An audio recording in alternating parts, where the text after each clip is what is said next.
All right, I'm thrilled to have Adam Stern with Strata SFR on the Business Spotlight today. My name is David Dowdy. I own Action Coach Lake Norman, the local business training, education, and coaching firm. And man, Adam, can't wait to hear your story and what you have to share. So why don't you introduce yourself and tell us a little bit about Strata SFR? My favorite subject. Happy to. Thanks for having me on. So yeah, I run a boutique brokerage that specializes in residential investment real estate. I'm here in Mooresville, which is a suburb of Charlotte, North Carolina. My journey here has been kind of a winding path. I'll give you the relatively short version. I started off in real estate with a partner. We built a business around training real estate agents on how to work with investors. I was like the sales guy for that business. I was a minority partner. We went around the country selling an online training program and a technology tool set to allow agents to essentially learn how to sell a home to an investor versus to a retail buyer. That kind of gave way to us creating a platform where institutional investors could plug into our agent network and buy homes through our agents. And we essentially delivered a service to institutional single family rental investors that said, hey, tell us what you're buying and where you're buying it. We'll train our agents to go find that stuff and we'll submit it to you. So you can have one person essentially getting inventory for this large network of real estate brokers. And we built that business up, and that business eventually became a very specialized real estate brokerage business that essentially sold portfolios of single family rental properties to those very same institutional investors. We built some cool technology around that. So that was kind of like from 2010 to 2018.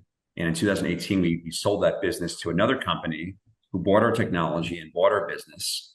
And I was kind of at the point where I had a decision to make whether or not to keep doing the same thing with the company that bought us. And they were all really great guys. But I just knew that I always wanted to be, on my own, and I wanted to build a business on my own. Just happened to be at an inflection point in the real estate market where this new thing started happening in the single family rental space called build for rent. And that was a trend where essentially homes got so expensive, resale homes appreciated so fast in many markets that it actually was more financially feasible to build a brand new home. And you could actually build a home at a lower price than buying an existing home. So this whole trend called build for rent started emerging. And I said to myself, that's cool kind of niche business to build a brokerage business on. So I basically left, my gig at the company that bought us, and I started Strata mainly to create a solution for regional builders that wanted to sell their homes as build for rent to the investors that I came to know over the course of my career. And I launched Strata as just that, a brokerage that specializes in build for rent. And we also do, the thing I was doing before, which is SFR portfolios, and that kind of morphed into also doing land and lot sales. So as of today, I'm 4 years into the business. We started out in 2020, which was the beginning of COVID, like gangbusters. Yeah. Everyone was worried. I was worried that it would decimate my business, but actually added a lot of juice to my business. Took the business from zero to $3.5 million in annual revenue at its height. And then the interest rate environment changed, and my business took a big hit because of that. So I had to kind of like step back and rethink the way I do my business and how big my organization was. And we're about a year and a half after the interest rate change right now, and I'm just starting to get my footing again and start climbing back up the mountain to where I was, just a couple of years ago.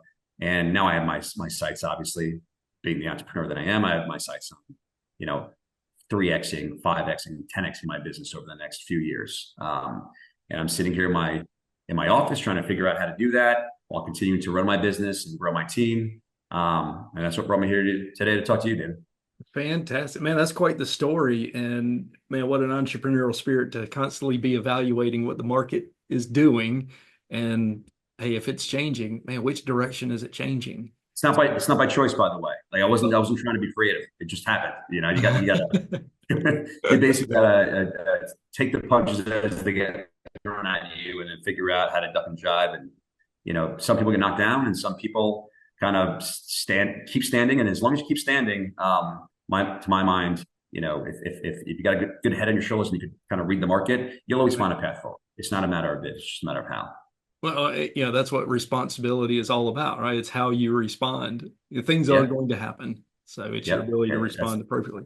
So if you, guys, you've reinvented yourself a couple of times already. So if you had to do it again or start back at square one, what what would you do differently now, knowing what you know? oh man. How long do you have? If I had to do it all over again, well, I'll start from starting Strata. I wouldn't have. I would have. The first thing I would have done is I would have kept more people as third party 1031s, and not grown my business with as many internal employees as I did because I grew really fast. Right. And because in real estate the market shifts, and people have to come and go as the market shifts because you don't have the need for the volume of people in a down market as you do in an up market.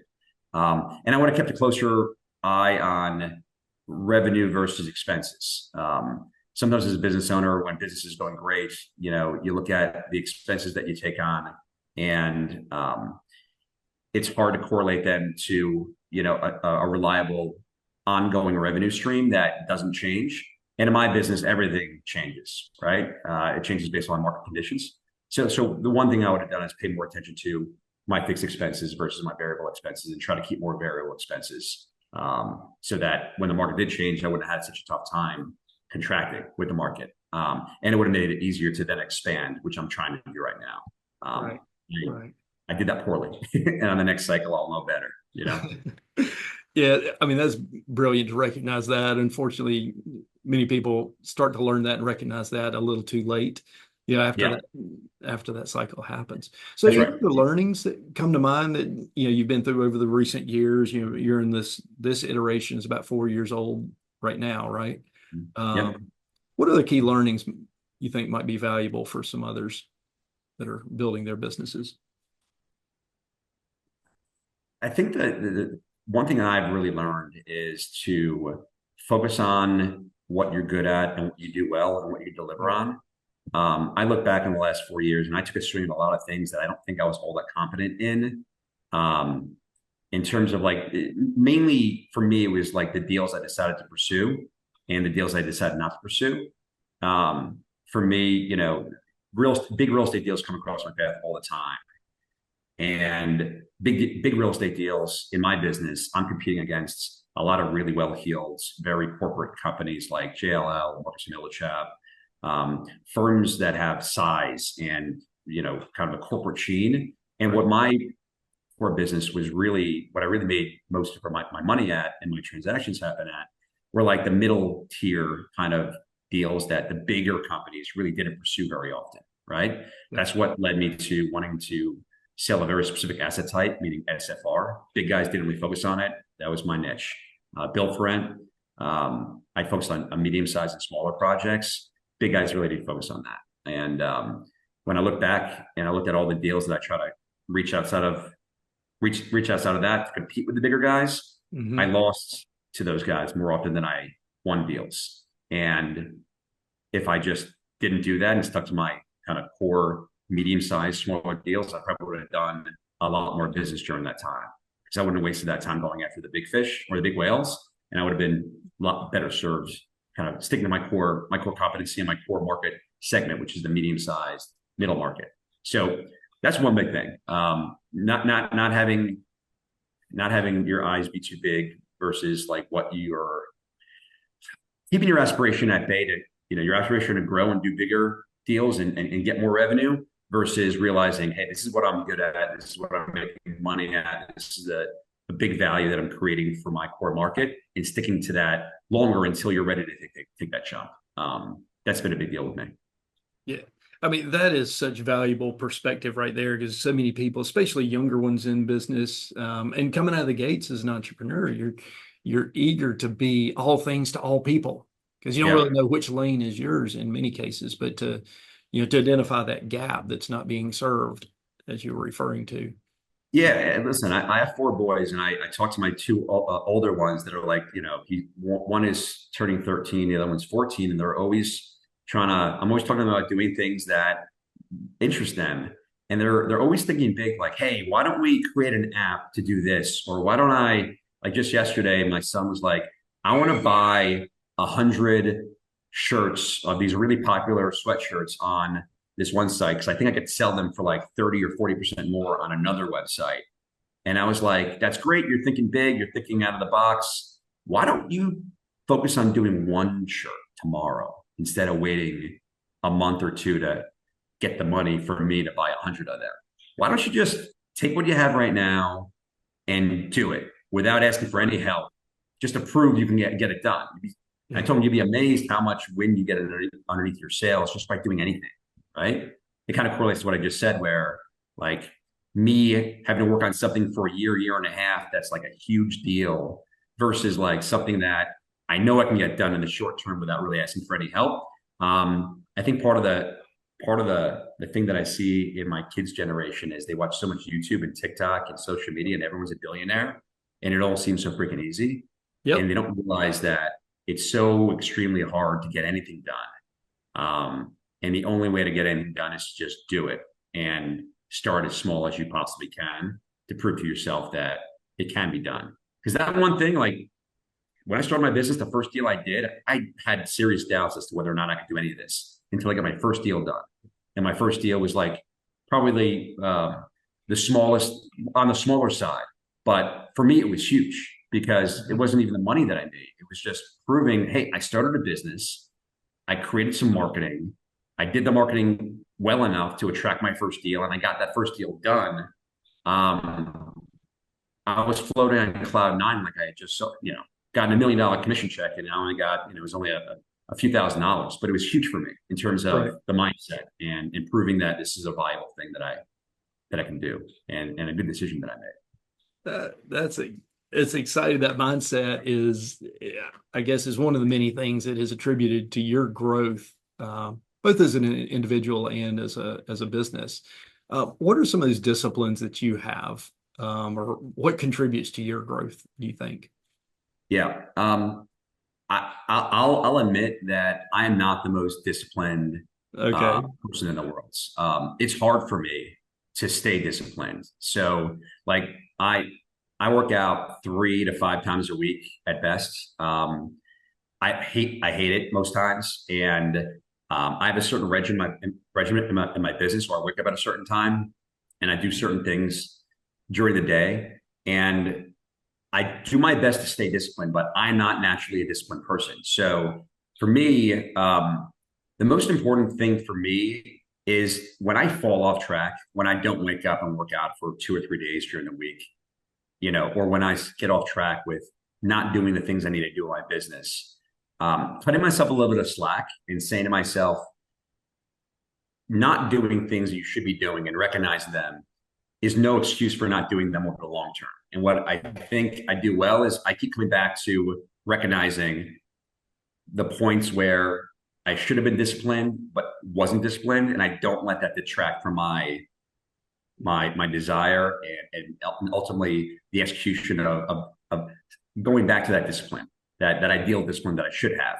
I listen to a lot of people talking about discipline and the things you need to be doing every single day consistently, and they make it sound like it's super simple to stay disciplined all the time, and it's not. At least for me, it's not. So for me, it's like when I see myself getting off track, I remind myself it's okay. I got to give myself, no one's perfect.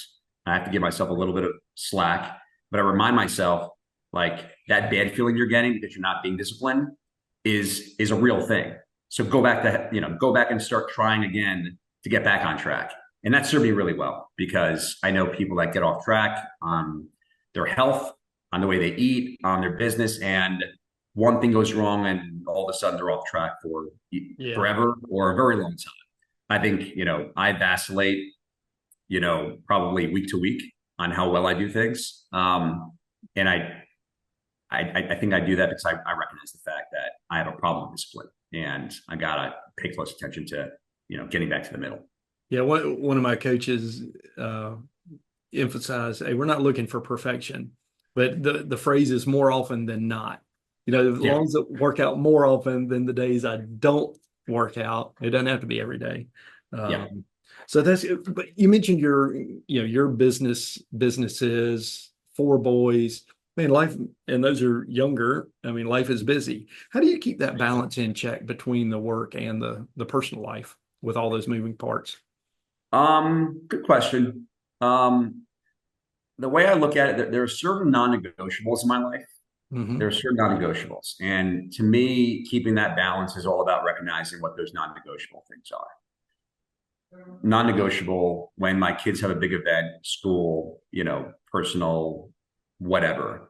I Yep. don't miss those. No matter what I have going on in my life, I don't miss those. Now, does it always happen? Are there times I'm away for business and I just can't cancel it? Yeah.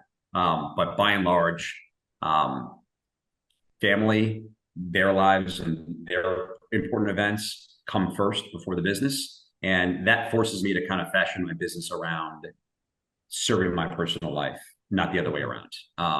And that for me, I don't think that's the way with everyone. But if I keep in mind and define for myself what those non-negotiable things are, that helps me keep that balance. So if Good. it's between going to my kids' recital and taking a meeting or planning a trip ahead of time, the family will always win out. And you know, in retrospect, I don't think I lose very much as long as I keep that in mind. I recognize that ahead of time. Um, Another thing in my business, a non-negotiable, is like doing marketing a certain number of days during the week and during the month. Like most of the times, I don't feel like doing it, but I know I have to. So it's like you know, between returning emails or taking meetings, I'll intentionally say I need to do marketing. I need to create a video. I need to do a LinkedIn post. That's a non-negotiable. No matter what I have going on, um, that's a must. So, in a long-winded way, I think for anyone listening to this, identifying what your non-negotiables are and making sure that you're keeping those top of mind and giving those priority over everything else. Fantastic. Thank you for sharing that. So in your business, you have employees or work alongside others. What, Yeah. the teams that we build is such a critical factor in our future success and the Mm. support that we get. So what are a few things that you really look for in a Rockstar employee? Yep. I like to look for people that have supreme self-confidence. First and foremost, I was never great at school. I didn't go to a top-tier college. So while I think those things play a role in my decision-making process on who to work with, it's really finding people with confidence and finding people that have basically done things in their career based on that self-confidence. And usually in my world, if someone's confident, that will lead to them being um, continually seeking education and continually applying their trade or their skill set and getting good results. So, the people I have on my team, most people that came to me, I trained from the ground up. They didn't have much experience in my segment, and that was by design. I wanted to Mhm. take them on as kind of new, like blank slates. But what they had in common is they had supreme confidence in their ability to execute and to learn the business that I wanted to put them into. And that's proven to be a useful thing because that confidence level and that willingness to learn and put forth the full effort into whatever they work on, it's shined through where I've been, since I started Strata, I've had two main guys, Ian and Alan, that I've worked with that have navigated this hard market with me, and we remain together. So secondary, probably the experience, pertinent experience, Yep.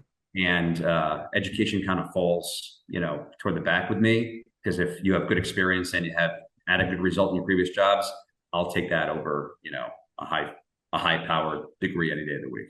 Gotcha. Gotcha. Excellent. Well, as we draw the close of it, this has been fantastic. What remaining nuggets or words of wisdom might you share with a emerging entrepreneur, somebody that's either coming out of the gates or maybe been at it for a while that needs a little kicking the britches or? Yeah, yeah.